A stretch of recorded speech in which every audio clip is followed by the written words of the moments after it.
dans l'épisode précédent.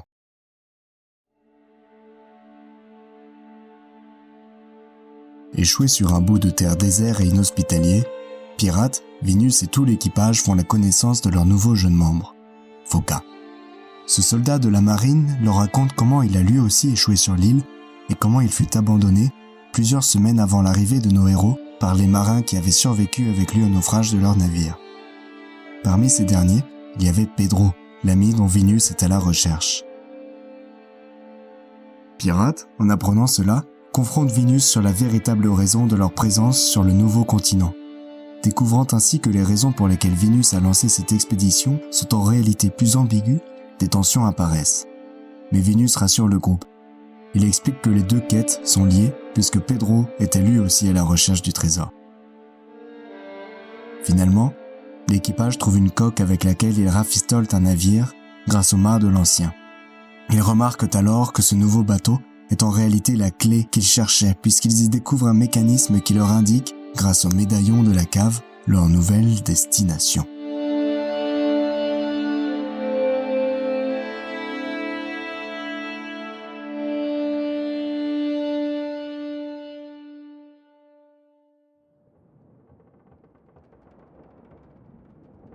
Chaque nuit passée dans ce nouveau bateau est une grande expérience. J'ai appris que je pouvais être frigorifié de parties de mon corps que je ne soupçonnais pas, que finalement on pouvait très bien dormir à la belle étoile sous la nuit, et que les ronflements des matelots ne sont rien face aux cris des mouettes, le grondement du ciel et l'impact des vagues sur la coque.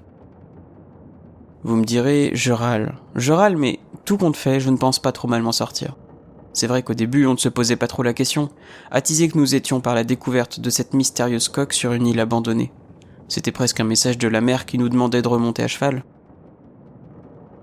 Mais il fallait être aveugle pour ne pas voir la douleur des matelots au petit matin après une nuit de mer agitée. Il faut dire que nous ne dormons pas dans les meilleures conditions. Impossible d'installer convenablement nos couchages. Ce n'est pas faute d'avoir essayé. Je ne compte plus les outils que nous avons abîmés en essayant de sculpter la coque. Bruce avait même brisé sa hache préférée sur une poutre pour un résultat bien frustrant. Aucune entaille, rien. Impossible de la percer pour y installer notre matériel. Et pourtant, on n'a pas manqué d'huile de coude. Ma conclusion personnelle, c'est que cette coque est tout bonnement magique. À l'accoutumée, j'aime bien la magie, mais si elle m'empêche de dormir, j'aime moins. Notre manière à nous de la combattre, cette magie, c'était d'installer les hamacs autour de quelques excroissances, une poutre ici, une attache là. C'est pas parce qu'on n'arrive pas à percer le bois qu'on dormira pas dans nos hamacs, j'en ai fait ma quête personnelle. En parlant de hamac, et donc de sommeil, je tiens à noter dans ce carnet que le ronflement de Bill est insupportable. Il parle pas souvent, mais qu'est-ce qui fait du bruit en dormant, l'animal ? On a de la chance de dormir à la belle étoile. Non seulement les vagues couvrent le concert dont Bill nous fait profiter, mais en plus, vu l'épaisseur des nuages du ciel, on distingue à peine la lune. C'est super pratique pour les gens qui ont peur du vide, en regardant la myriade de loupiottes pendues au plafond. J'aime à croire que tout l'équipage sera bientôt récompensé de ces quelques jours en mer. D'après mes calculs, notre destination arrive à grands pas. Enfin, nous poserons le pied à terre. Enfin, je lâcherai cette barre. Enfin, je mangerai autre chose que les restes de baies sauvages périmées. Que ce voyage est dur, psychiquement comme physiquement. De mémoire de marin, jamais je n'ai eu autant de mal à barrer un bateau. Tous les outils sont comme collés, bloqués par je ne sais quelle force mystique qui ne relâche son étreinte qu'après nous avoir fait transpirer. J'espère que nous trouverons aussi le temps de fixer notre pauvre mât, rafistolé par Ariane avant de quitter l'île. Vinus nous a fait un point de navigation avant de manger. On arrive là-bas vers 3h de la nuit. Les matelots finiront sûrement de dormir dans une auberge. Demain matin, nous poserons les pieds sur ce qui a l'air, d'après nos cartes et les talents de géographe de Vinus, de la glorieuse ville de Saint-Constant de bienfaits et caprices. Protectorat français, je me demande pourquoi le médaillon pointe ici. C'est sûrement bourré de riches et de marchandises. Au moins, nous ne viendrons pas pour rien, je suis sûr qu'on peut voler un ou deux petits bibelots. Dans tous les cas, ça ne sera clairement pas de tout repos. En attendant, je maintiens le cap, les yeux sur l'horizon, à l'affût des premières lueurs de la ville.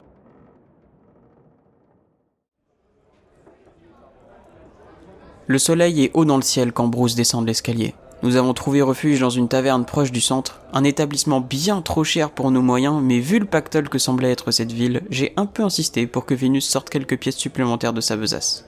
En attendant, nous étions pris dans la toile du tavernier, à qui je n'arrivais pas à faire entendre mon petit numéro.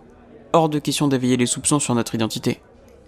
Ah bah enfin, t'en as mis du temps. Vénus est à court d'arguments là, ça fait une demi-heure qu'il essaie d'expliquer au tavernier pourquoi d'honnêtes commerçants comme nous mettent autant de temps à ranger leurs affaires.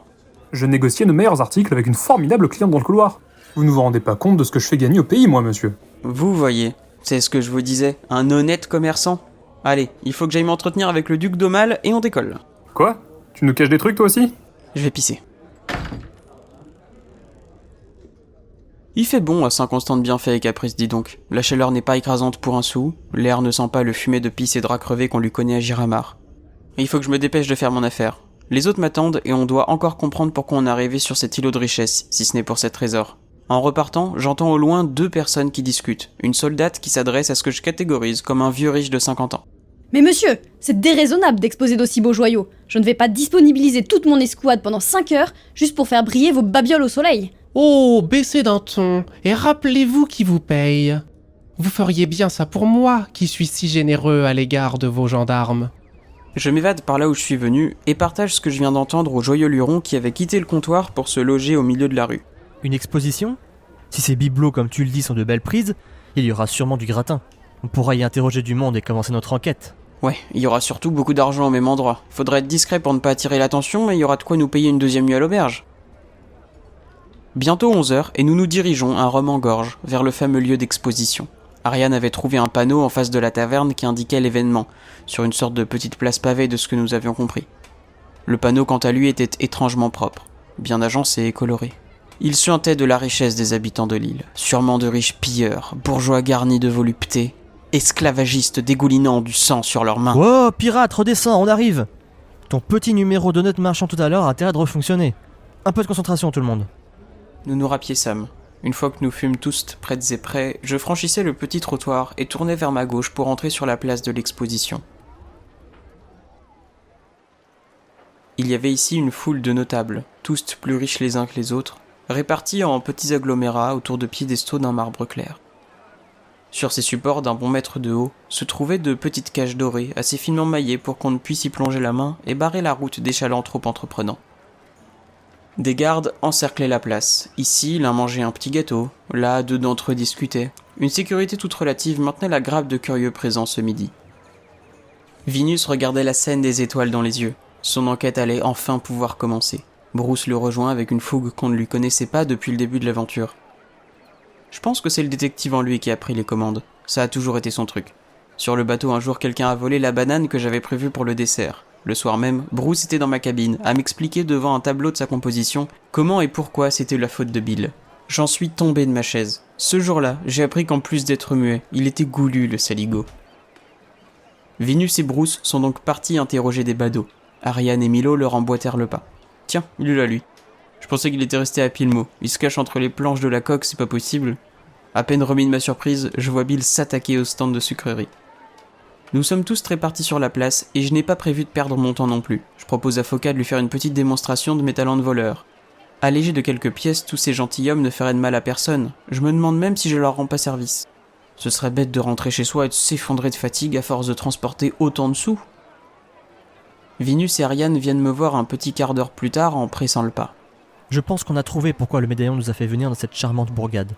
Il y en a un deuxième identique sur un piédestal, près de la grande dame, là-bas. Il est sous un espèce de petit dôme de cristal. Et en plus, il y a plein de gardes autour. D'un regard vif, je me rends compte que le socle que me montrait Ariane au loin est au sol. Une ombre vient de passer dessus et s'échappe en courant. Foi de pirate, c'est pas aujourd'hui qu'on me volera la raison pour laquelle Vinus carapate sur les 7 mers. Je m'élance à la poursuite de l'obscur voleur. Vinus, qui a à peine compris ce qui vient de se passer, s'empresse de courir dans ma direction. J'enchaîne les ruelles, à droite, à gauche, à droite, un saut, une glissade, là un muret que j'enjambe et... Bruce sort d'un chemin et comme la nuit tombe, plaque le voleur. Il l'envoie au sol avec moins de temps qu'il n'en faut pour reprendre son souffle, assurément coupé par la violence de l'assaut. Je m'approche du voleur, prends le médaillon et retire sa capuche. Et c'est pas un voleur, mais une voleuse. Pourquoi t'as pris le médaillon? Qu'est-ce que tu cherches? Qui es-tu? Mais je l'ai déjà vu cet écusson que vous avez à la poitrine. Je me suis fait arrêter par 2 drôles qui le portaient à Giramar. Je suis lieutenant de l'Astre Tardif, et vous ne savez pas dans quelle merde vous vous êtes mis rien qu'en m'ayant effleuré. Torturez-moi et je ne dirai rien. Oula, Ça n'a jamais été au programme de torturer des gens. Vous êtes complètement azimuté ici. Attends, mais l'Astre Tardif, c'est pas le navire dont un étrange gaillard encapuchonné nous avait mis en garde à Giramar? Il fallait absolument le craindre là et tout le tout-team. Oui, et je crois que j'ai déjà vu 2 de ses membres avant de quitter le port de Giramar. Tout autour de moi, je vois les gens s'activer. Tout le monde court dans tous les sens. C'est un balai de gardes et de chevaux et je crois que notre accoutrement, quand bien même nous clamons à qui veut l'entendre que nous sommes d'honnêtes marchands, va finir par trahir notre véritable nature. Nous sommes de moins en moins discrets, et à l'heure de chercher le coupable qui a généré toute cette pagaille, nous sommes particulièrement bien indiqués. Je monte d'un ton. Il faut qu'on s'en aille, on n'est pas en sécurité ici et on a trouvé ce qu'on cherchait. Je me retourne vers la voleuse. Et elle, on l'embarque, elle va nous dire pourquoi est-ce qu'elle courait après le médaillon. On se dépêche de regagner le port, en récupérant ici et là de quoi manger pour les quelques jours à venir. Je sens qu'on n'aura jamais le temps de faire une pause avant de découvrir ce que c'est, ce mystère de la cave. Avec joie, je me rends compte que tous nos matelots ont eu la même idée que nous et font de grands signes depuis le pont du navire. Bill hisse notre prise par-dessus la rambarde. Une fois à bord, je me dirige vers la barre et pose le médaillon dans le second socle. Les médaillons font des tours dans tous les sens avant de se fixer tous les deux droit devant, sur l'immensité bleue. Je crois que ça commence à me plaire cette chasse au trésor, qu'on décampe pleine voile en direction du trésor de la cave.